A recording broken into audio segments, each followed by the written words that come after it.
ఇందాక మార్కెట్కి వెళ్ళాక తీసుకొచ్చిన టిల్లిని ఇలా పీసెస్ చేసేసుకోవాలి.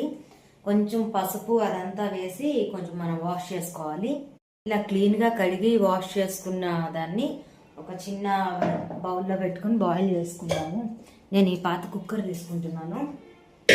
ఇంట్లో ఇలా వేసేసి కొంచెం ఎక్కువసేపు బాయిల్ చేయాల్సిన అవసరం లేదండి. కొంచెం ఒక 2 మినిట్స్ అట్లా బాయిల్ చేసుకుంటాను. కొంచెం సాల్ట్ వేసుకుంటాను.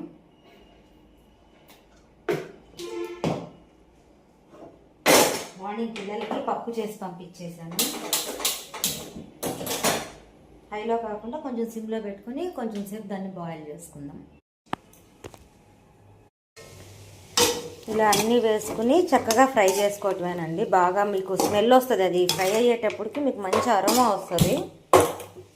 సో అలా ఫ్రై అయిన తర్వాత దించేసి ఉప్పు కారం, మీ దగ్గర ఇన్స్టెంట్ గరం మసాలా ఉంటే అది, లేకపోతే మీరు ఇంట్లో చేసి పెట్టుకున్నది ఏదైనా పర్లేదు, చాలా టేస్ట్గా ఉంటుంది ఫ్రై పీసెస్ అయితే. మన టిల్లీ రెడీ అయిపోయిందండి. ఎంతో హెల్త్ బెనిఫిట్స్ ఉంటాయి దీంట్లో. లేడీస్ కంపల్సరీ వీక్లీ వన్స్ అయినా తినండి.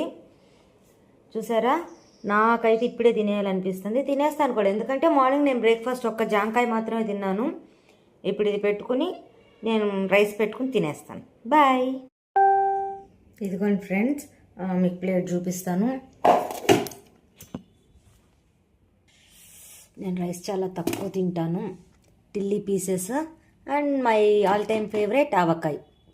నేను కోకోనట్ ఆయిల్, దీంట్లో కూడా కొంచెం కోకోనట్ ఆయిల్ వేసుకున్నానండి.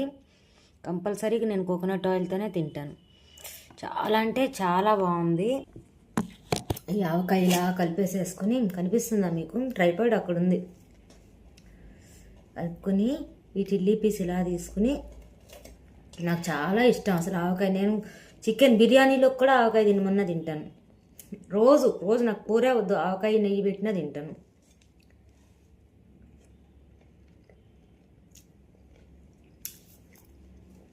చాలా బాగుంది, చాలా టేస్టీ. చెప్పాను ఇంక వీక్లీ వన్స్ తీసుకొచ్చి ఇవ్వండి అని.